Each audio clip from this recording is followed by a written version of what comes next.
What can I do to help center myself more so I can hear Source even more clearly? Well, you know, the more you acclimate, the more natural it feels. Sometimes you recall an earlier time when you weren't always tuned into it. So when you did tune in, it was almost startling for a minute. In fact, sometimes it was so startling you tuned out almost as soon as you tuned in. It was like sort of shocking. But the more you acclimate to it, the more it doesn't feel like something extraordinary is happening. The laws of the universe are not difficult to grasp. Now, we want to point out what you're doing right here, and everyone will sort of get it. It's easier for them to hear it even than for you to. But do you hear what you're focused on? What you're focused on is, I'm not hearing as clearly as I would like to. And so what's the stance of your vibration? Understood. And so even when you say it or notice it, there's this feeling that I'm blocking something. And you've learned enough from us and others and from life to know that a desire is one frequency and a belief is another. And if the belief about the desire isn't the same as the desire, then there's a sort of blocking going on. And so you set yourself up pretty good for this blockage. You said, through life I could hear, and for a while I could hear clearly, and now I'm not hearing as clearly. And we want to say, that's why. I didn't know how else to ask the question. So. It's the perfect way to ask the question. It's the way life causes you to ask the question. There's not anything inappropriate about your question. Your perfect question lets us offer you this perfect answer. And it ties into what we were talking about earlier. Observation is what sets the vibrational tone foremost. And so when you decide, I must not be hearing as clearly, first of all, you know, rather than using the word hearing, let's use the word focusing on the energy stream, because we're not yelling in Esther's ear and then she's yelling it out to you. We're not whispering in her ear and she's yelling it out to you. We are offering our knowledge in the form of vibration that she is interpreting. So when you say hear, what you really mean is receive. And to receive, you know, from your electronics, your tuner has to be set to what you're reaching for. But the thing about this hearing from non-physical is that step one is, that's the question. Step two is, Source offers the answer. Step three is, you got to receive the answer. And so as you're standing there with the asking and with trying to hear the answer, sometimes your asking gets in the way of hearing the answer. Does that make sense? It's like you're so aware of what is, which just makes you ask so hard for what you really want, which causes Source energy to answer with great clarity and depth and breadth. But if you're all balled up in the question, you can't hear the answer. So you want to put some conscious separation between the asking and the receiving of the answer. So when you see the cooperative components start to unfold in front of you and you get excited about it, that little voice in my head starts to go, what's next? And how do you control that so you don't put the brakes on the process? Well, just pay attention to the way you're feeling. We're going to give you an example of this. You're really going to like this. It speaks exactly to where you are and what you're asking for, and so many others too. We're going to throw out some statements that we just want to settle in with you, sort of starting in a building process. So as you receive one, the next will be easier to hear, and the next and the next and so on. So you create your own reality and you offer a vibration that law of attraction responds to, and that's how you do it. And you've been doing it, and you've got a reality around you that you've already created. These are big words. You've got a reality around you that you've already created that's in the way of the one you are trying to create now. Because it's full of things that you are observing, and it's full of things that you believe that are in the way of what you're now asking for. You kind of get that, don't you? I want it, but.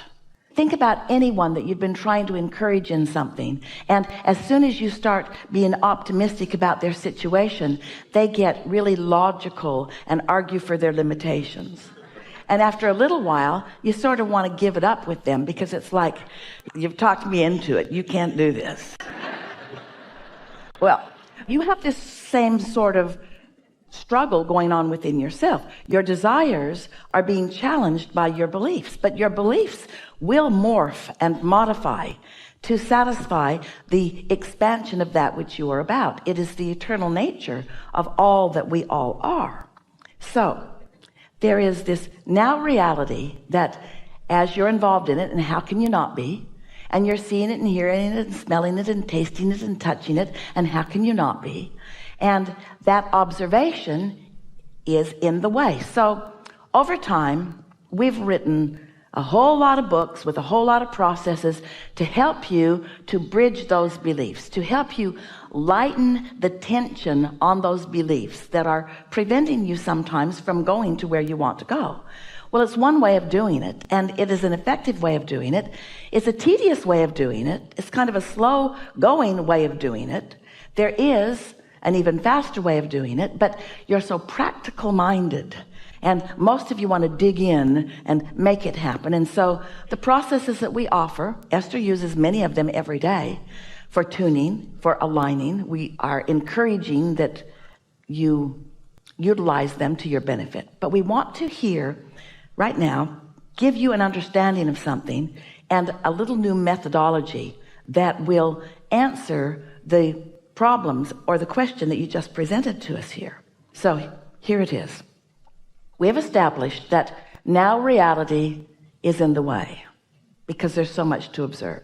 So if I don't have enough money and I'm saying I want more money, saying I want more money activates the stick about money. And since I don't have enough money, end of the stick is the most active end of the stick, then I sort of don't make any progress most times when I bring it up.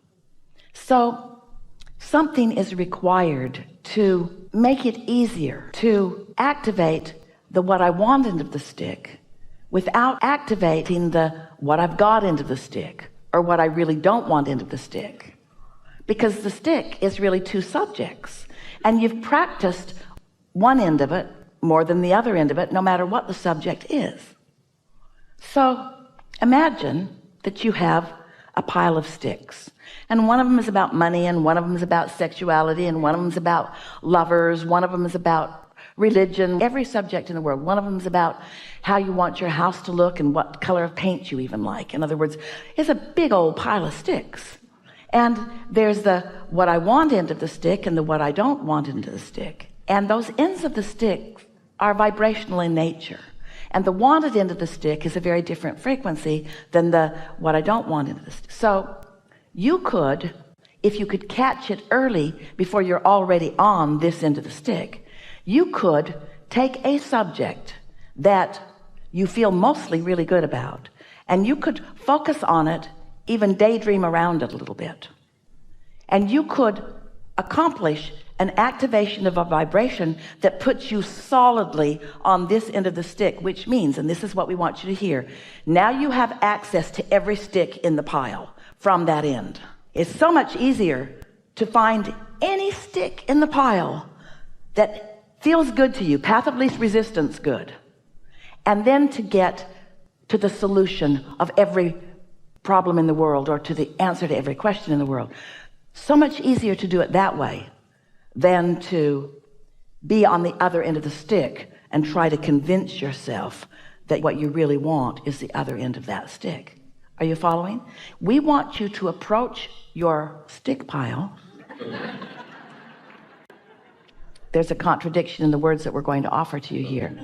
Vibrationally rather than physically. And the stick pile itself is what we meant by the contradiction in that. We want you to be a vibrational seeker rather than a subject by subject seeker.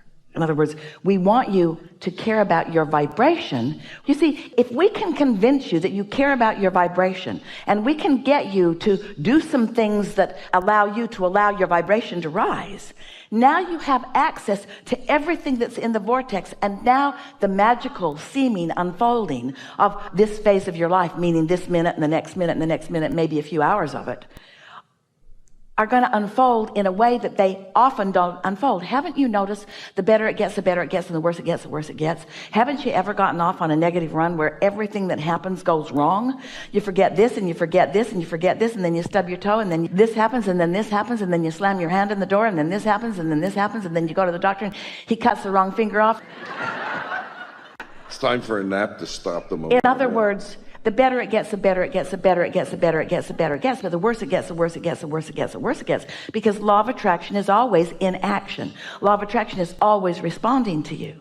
Now we're going to make some of those basic statements that we said we would make. One who's connected to the stream or to the source energy, or who is under the influence of source, is more powerful than millions who aren't. So there's so much power in the accomplishment of this. We're just wanting you to care about reaching for it. And the next thing that we want to say is that when you are creating your own reality, let's say it's a business enterprise that you're in the process of creating, or a relationship, or it's a project that is more confined, like the building of a building or anything. Almost 100% of it is created before you buy the land, before you buy the first wood or the first nail, before you meet the first person or hire the first employee. In other words, most of your creation is accomplished vibrationally before you even begin. And what happens with most people, we love you so much, is that you create it through this dream state, through life that has helped you to put it into this vortex. But when you get into that vibrational frequency, what's in there will occur. It will be revealed to you in the daydream that you are dreaming. Does that make sense to you? If you're in the vicinity of it, you'll start finding thoughts about it and feeling thoughts about it. And when you face reality, you begin a deconstructing of it. Now, those are not accurate words, because you can't deconstruct what's in your vortex. You can never let yourself live any of it. You can wait until you croak to even recognize the hugeness of it and the validity of it. But this will never be deconstructed, and your inner being and all of your inner being's buddies, all of us are hanging out there witnessing the cooperative components being gathered. In other words, it's a big deal what's happening on your behalf. You have to find some way of being in the vibrational vicinity so that it can begin occurring to you, not just because that's how the manifestations happen, not just because that's how these thoughts turn to things, but because that's how you live happily ever after. That's the only way that you live happily ever after. You can't have allowed your life to build this vibrational reality, and you have allowed your life to build this vibrational reality, and be in any moment in time depriving yourself of it because you're focused in opposition to it. You can't be doing that and feel good at the same time. That always sucks. That always feels bad. It always feels like defeat or disappointment. It always feels like tension. But when you turn just the slightest in the direction of what you want, that's all it takes for positive emotion to replace negative emotion. Just be turned and facing in the direction of this, because the momentum of your attention in that direction will become greater and greater and greater until you will feel the power and the rhythm of it, and you will be in that place of receptive mode, that place of reception where you will understand that, where you will understand it, because words don't teach. It's life experience that teaches. So as we speak to you these laws of the universe, and you feel the resonance of them, if you can accept that you are vibrational and that you have a vibrational reality and that it is calling you, and the better you feel, the more you are tuned and turned that way, and the worse you feel, the more you've got some belief that is still stuck in your vibrational craw, that you've got activated, that is preventing you from allowing yourself to be called in the direction of what you really want.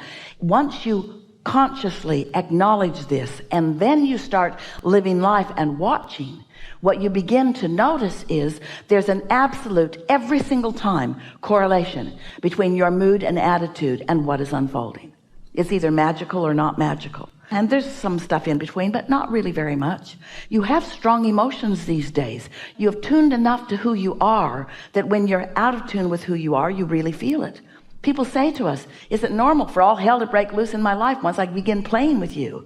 And we say, sort of, kind of, because you activate the wholeness of who you are, which makes it less tolerable to be in a vibrational frequency that is not who you really are.